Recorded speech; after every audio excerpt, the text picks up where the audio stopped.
Purnameva Vashishyate. Om Shanti Shanti Shanti.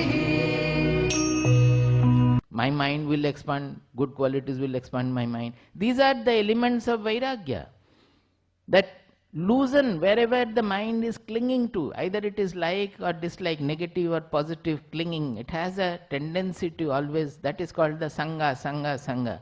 That Sangha has to be reduced, then it will become, that is it, that is the Vairagya is being cultivated. More and more Vairagya comes, we become like space. Spatial, that spatiality, that expansion that dawns in our mind, and we are happy, we are blessed with that. So, in the living in the world, these two, Abhyasa and Vairagya. Abhyasa is constantly going within whatever by whatever manner and getting a touch of a real anchor, getting anchored to our core, and the Vairagya is loosening or reducing the forces, the centrifugal forces, which is taking me away from the anchor, because of which we are going away from the anchor. If these two are worked together, then we will work in the society, in all the fields, but remaining anchored within. Then everything around will start becoming Bhadram. Bhadram means auspicious, because you are not sold to the world, you are not slave to the world, you are not guided by the likes and dislikes. You are guided by some inner rhythm, inner harmony. You are in tune with the infinite. Finally, it will bring you in tune with the infinite, infinitude. Initially, it may be a small, small expansion, but that expansion will go on increasing, go on increasing. Finally, we will start getting a taste of the in tune, of remaining in tune with the infinitude. So this is the meaning of Mundaka and Bhadram also. Now, in a society, to generate Bhadram, this kind of institutions have a great role to play. SIRD like, SIRD, CIRD, no, here it is CIRD. I have just come from Malaysia, so the SIRD has come to me. There it is called SIRD. So CIRDs or any other spiritual institutions, their role is to generate this centripetal force in the society. Increase the centripetal force and reduce the centrifugal force. If you compare the life now with whatever was the life even 20 years ago, really you have to compare. You will find that the centrifugal forces have increased tremendously. That is why the present generation is suffering. It is not their fault. The present generation we always condemn. They have become this, they have become that, this, etc. Actually, it is not their fault. We have not made them capable, or we have not strengthened them enough so that they can cope with a world where there is much more of centrifugal forces than we have. Suppose our fathers, they had lived in a world where there were very, very little centrifugal forces. There was nothing to attract you outward so much. So they were, even if they are not anchored in the spiritual sense, they were living a peaceful, integrated life. Now, that centrifugal, with the development of our disbalanced, lopsided development of the material universe, material world, material society, materialistic society, this centrifugal force has increased tremendously. So how will these poor children, they remain anchored? Because they are pulled and pushed everywhere, both by the centripetal and by the centrifugal force, which is taking them away and throwing them into the world. So the more the society is progressing, the more necessity for such spiritual institutions are necessary, which will generate the centripetal force in the society. One is the generating the centripetal force within us as individual. The second point is generating the same force in a mass scale in the society. So such institutions are meant for generating the centripetal force in the society, so that the society is saved. That is called Loka Sangraha. Left to itself, the society will get destroyed. It will get degenerated because of these centrifugal forces. So we have to constantly generate the centripetal force so that the society remains integrated. And as the centrifugal forces are increasing because of our lopsided materialistic development, we have to generate more and more of centripetal force by having more powerful institutions, giving more time for satsang, giving more time for lokasangraha, more such programs where people, the centripetal force will be generated in the people. This is how we can save the society. And the society, we can generate the bhadram aspect in the society. Om Brahma Devanam Prathamas Sambhabhuva Vishwasya Karta Bhuvanasya Gopta Sabrahma Vidyam Sarva Vidya Pratishtham Atharvaya Jyeshtaputraya Praha Atharvaneyam Pravadeta Brahma Atharvatam Purovachangire Brahma Vidyam Sabharadvajaya Satyavahaya Praha Bharadvajongirase Paravaram. Now, this I have discussed yesterday. A little more I will say that this is the lineage they are talking about. Now, here in the first sloka mantra he says, Sa Brahma Vidyam Sarva Vidya Pratishtham Atharvaya Jyeshtaputraya Praha. What is that they are passing on from generation to generation? He says that is Brahma Vidya. And what is Brahma Vidya? Sarva Vidya Pratishtha. This word we should understand. Brahma Vidya, which is Sarva Vidya Pratishtha, which is the substratum, the source of all other learning. Why did they say that? Suppose in objective knowledge, Vidya means knowledge, in the objective field of knowledge, if we really analyze, you will find physics is the substratum. Because if you understand physics very well, you can understand chemistry, medicine and various other subjects very well. Because it is dealing with the fundamentals of the objective world. What are the fundamental forces in the world? How is the objective world perceived? It is a fundamental thing. So if we have a real fundamental idea, then we can read any other subject, we can learn anything. So you can say that physics is the Sarva Vidya Pratishtha in the objective field of science, in the objective field of knowledge. But in this entire objective field of knowledge, we are excluding the subjective field. That is the lack in the Western scientific analysis. Because the whole Western science is based on the fundamental postulate that we see the world as it is and we accept the world as it is. We will not go into the analysis of who is seeing the world. Because I am a product of the world. If I don't know who am I, then the whole analysis becomes useless. So they have curtailed there. They have left the subjective part of the whole truth away and dealt with the objective world as we are seeing it and started understanding that by forming some laws, models, etc. Whereas our people, they thought that the whole world is perceived by me. Let me first know. Initially they were also in the objective field. Then they thought that let me know who is seeing the world. So let me understand who is the subject. So once we understood that, we find that whatever we may learn, unless we have that subjective knowledge, it does not become fulfilling. Whatever, suppose even in music, you may learn various ragas, various ornaments, you may perform very well. But if you don't get a touch of the source of the music, where from the music is coming, you will not be fulfilled by music. You may have fame, you may perform very well, but you will not have the fulfillment. Fulfillment can come when you are anchored, again you are in touch with your core identity and you discover the silence from where the sound is coming. We have to go deep into the silence to understand where from music is coming. This is true of everything. Suppose an artist, he is creating beauty. Unless he is creating anchored in his or her own soul, the creation will not be lively. The creation will not have the fulfillment. The artist will never be fulfilled by that. Whether it is poem, whether it is literature, whether it is music, Everywhere, any learning, unless we are in touch with the source of the learning, we will not be fulfilled. That is how this Brahma Vidya, which is the Vidya about our own real identity, that becomes Sarva Vidya Pratishtham. This I had not explained yesterday, so I just touched upon it. And there is another word in the second verse, Bharadvajo Angirase Paravaram. This Paravaram can also be interpreted in different manner.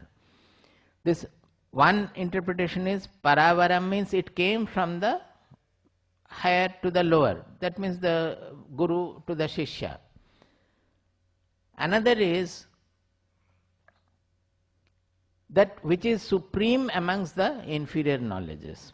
That is the Para. Actually here it is Para and Avara. Another meaning is, it will come in the next verse, that there are two kinds of Vidya. One is supreme, that is superior, another is inferior. Paravaram means both the Vidyas.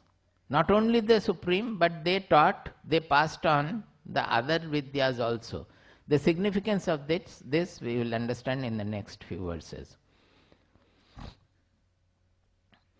Shaunako havai mahashalo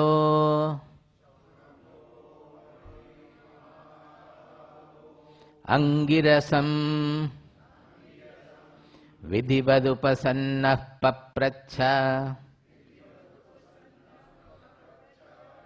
kasminnu bhagavo vijñāte sarvamidam vijñātam bhavati. I said that in this there are many salient points, but that will take away all our days if we go into detail. One is that Mahashala, they are referring to Shaunaka as a great householder, Mahashalaha. Then Vidhivad Upasannaha Papracha, the way he approached the Rishi Angiras, the way Vidhivat, that means according to the Vedic prescriptions, with the proper humility, with the offering, prostrating, and with a mind and intelligence which is humble, a mind which is desireless, and an intelligence which is humble, which I have discussed in the Shanti Mantra itself.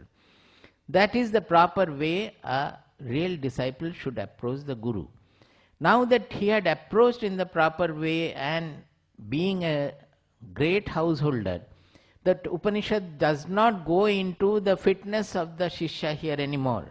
As I have earlier discussed Kathopanishad here. In Kathopanishad, when Nachiketa asked that, is there anything which remains when the body falls? Some say it is, some say it is not. I would like to know the truth of it remaining under your tutelage. That was Nachiketa's question. Later on, he further improvised his question, saying that if you know anything beyond the moral codes, beyond time, beyond space, beyond causality, then you tell me that. I am not interested in anything else. That is the last portion, when afterwards Yamaraja started giving him the tuition. Now there, after Nachiketa's questions, there is a full chapter on testing Nachiketa, which means Nachiketa was only a 7-year-old boy. He has not lived the life in the world. Such a person, it is very rare that such a person is asking for Brahma Vidya. It's not usual, it is very rare. So he has to be tested, that whether he is fit for it or not, fit for the knowledge or not. So all the sadhana chatushtaya, which we consider as the test of fitness for grasping this knowledge and actualizing this knowledge, which are Viveka, Vairagya, Shamadamadi Shadga Sampattihi and Mumuksha. These are the 4 sadhana chatushtaya, we say, the 4-fold qualities. They were tested. The testing goes on for 2 chapters or more, just to see whether Nachiketa was fit or not. Here we don't find any testing at all. That means Shaunaka was a fit recipient. How did he become fit? He has lived a proper household life in a proper manner. And he has already overcome all the desires of worldly desires and all.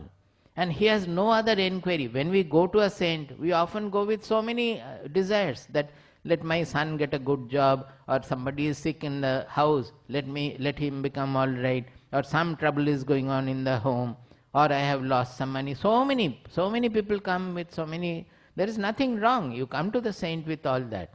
But the fact is that a seeker should not come with any such desires at all. In seeker's mind only this should be there. Kasminnu bhagavo vijñāte sarvamidam vijñātam bhavati. By knowing what, everything will become known. What does it mean? Everything will become known means I will no longer have any more enquiry or doubt. Everything becomes known means my intelligence is not yet satisfied. Now his question is based on the intelligence, that he is emotionally, perhaps he did not have any further lack. Materially he did not have any further lack. He only had the insufficiency in the intelligence. There were doubts about the truth. And he also knew that there is something by knowing which everything becomes known. Otherwise he would not have asked this question. That means the rudimentary idea or the knowledge of the Shastras he had already. That there is a truth by knowing which I will be freed of all the intelligential enquiries, all the doubts, everything will be freed. That is why he asked this question. It comes in various places, in various manners. Suppose in Bhagavad Gita it is said that Yam labdhva chaparam labham manyatena adhikam tataha yasmin sthito na dukkhena gurunapi vichalyate. In Bhagavad Gita it is like that. That means by gaining which there will nothing more to be gained. See, the same question is asked in different manner. There it is the emotional question, that I am not satisfied with whatever I have gained from the world. I want to have something which will make me emotionally fulfilled forever, by gaining which I will not like to want, I will not want anything more from the world. Yam labdhva cha aparam labham manyate nadhikam tataha. By gaining which I will not look for anything superior. That means the last thing in life. That means that will fulfill me. My tendency to gain something, even to gain knowledge, should not be there. Our desire to gain more and more knowledge or Atma Sakshatkara, that also should not be there. I should become absolutely fulfilled. Yam labdhva cha param labham. Not only that, in the second line it is added, Yasmin sthitona dukkhena gurunapi vichalyate. Seated where even the most calamitous dukkha, suffering, will not make me swerve, will not destabilize me. That means I am looking for such a stable position, such a confident position, that anything in the life can come, I am ready to embrace it. That readiness is there. I will not be disturbed by anything, affected by anything happening in the world. So that is the asking for an emotional fulfillment. There is an emotional lack by fulfilling which I will not be destabilized by anything. That is the last gain. Here he is then coming with an intelligential enquiry, that by which all my doubts will be fulfilled. In Brihadaranyaka you will find that when Yajna was leaving the household life and taking up sannyasa, he divided his property into he had two wives, Katyayani and Maitri. He divided his property. Katyayani was very happy with the property. Now she will be the owner of the property. But Maitri said that, asked Yajna that you are leaving, you are giving this to me, is it going to make me immortal? Yajna said, no, certainly not. Then she said that Yenaham namritasyam tenaham kim kuryam. What shall I do with the thing which will not make me immortal? So she was looking for immortality. Yajna was living in search of immortality. Maybe he had already got, but he wanted to fulfill it further. But Maitri said that, why are you leaving this property to me, or any wealth which will not make me immortal? Are they going to make me immortal? Because they are all mortal, they are all transient. By holding on to more and more transient things, mortal things, we will become more mortal. So immortality, to gain immortality, we have to hold on to whatever is immortal. So this question can come in various places in various manner depending on our mindset. This we have to understand. This is the crux of spirituality. That is why the Mundakopanishad ends with what happens by this knowledge. He says, Vidyate hridaya granthihi chidyante sarvasamshayaha kshiyante chasya karmani tasmin drishte paravare. Tasmin drishte paravare. When we see the truth in the para as well as avara, that means in the superior as well as the inferior. That means there is puja, there is God, there is spirituality, and in the work there is no spirituality. No. The divinity is everywhere, in the para as well as avara, not only in meditation, in the active life also. In meditation I am in touch with the divinity. When I am out in the working field, I lose divinity. No. Then it is not completed. It is to be felt in para as well as avara, in meditative state as well as in the active state. Everywhere, in every moment of life, the divinity has to be felt. When it is felt, what happens to him? Mundakopanishad at the end, it says, Vidyate hridaya granthihi. Our heart, we have, by constriction, selfishness, desires, we have made lot of knots in our heart, in our emotion, in our mind. We have made it small, knotted. They all have to be loosened. He says all the knots of heart will get broken. That means the heart will expand like the space, a spatial heart, which means Vidyate hridaya granthi, he will be freed of all the emotional knots. His emotional, it is a condition of emotional fulfillment. He will not look for anything at all in the world anymore. He is happy with that. Chidyante sarva samshayaha. Samshaya means the doubts. All the doubts of the intelligence will be, doubts are raised by the intelligence, not by the mind. The doubts are generally raised by the intelligence. All the enquiries, doubts, etc., they will all be gone. That means intelligential fulfillment. And what is the third one? Kshiyante chasya karmani. For him there is no more anything to be done at all. His karmas are all over. How? It is not that he will not do anything. But we always suffer from the ego, that kartritva bhava, that I did this great thing, I did that and all. That remains in the mind. Whatever I did, it has gone, it is past. But we keep preciously the precious points in the mind that I did this, I did that, etc. If it is great, we are feeling elated about it.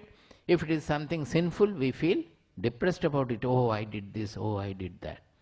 Or in the future, I have to do this, I have to do that, I have this duty, I have that duty, I have to save this, I have to save that. Array, if you die the next moment, what are you going to do? But we go on thinking that I have to do and all that. Whatever to be done, you go on doing. What is there to think that I have to do? If others do, then I am not happy. I have to do it.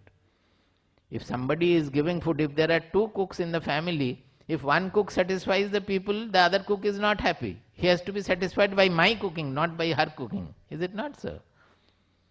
So that is where the ego is coming. You cook and let people be satisfied. Whether I have cooked it or somebody else has cooked it, how does it matter? If somebody becomes illumined by some lecture or other lecture, they get benefit. How does it matter to us? We are trying to share our knowledge with people so that they also get some solace, some expansion and all. That is what we are trying. Now if they get it through some book or somewhere from some reading, some Zen Buddhism or anything, it hardly matters to us. Let them have. It's fine. Not that I have to illumine my disciple. It's not like that.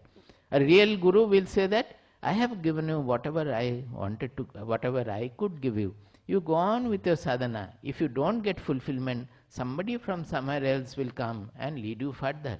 That's a real guru statement. I think Baba told this to Ma also. Is it not? That if I am not there, somebody else will come and lead you by the hand and take you to your goal. So this kartritva bhava, that I have done this and I have to do it, that is that kartritva is the problem. Doership is the problem. So kshiyante chasya karmani means he gets rid of the doership also. No more doership. So vidyate hridaya granthihi means no more enjoyership at all. That whatever comes he enjoys. He doesn't have any lack, any unfulfillment, any insufficiency in heart. He does not have any insufficiency in the intelligence level. Chidyante sarva samshayaha. And he does not have any doership feeling also. Whatever comes, he does. So this question here, it is on the basis of intelligence. Kasminnu bhagavo vijñate sarvamidam vijñatam bhavati iti. By knowing which, everything will become known. That was Shaunaka's question. He did not ask for anything else at all. This itself is the certificate here that he was fit. And Mahashala means he has lived his householder life well. See, here I have something to say. Our Shastras, we are always speaking about desirelessness, desirelessness, desirelessness. So when we have to address some students or young people, we always used to think that what is this, that when we speak about desirelessness, what is the meaning of it, that they will understand much later. But if you speak about desirelessness, they will not be interested in it, because they think desire is the motivation.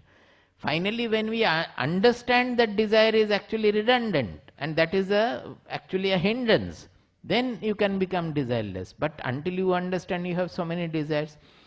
So then I was thinking that how to represent. Then I understood that why in our Shastras, in this Purusharthas, 4 Purusharthas, they are introducing Kama. We always say that Shastras are always talking about desirelessness, so nobody wants to hear any spiritual lecture. But in our Purusharthas, Kama is there. Dharma, Artha, Kama, Moksha. That means desires have to be fulfilled. So there is nothing wrong in fulfilling the harmless desire.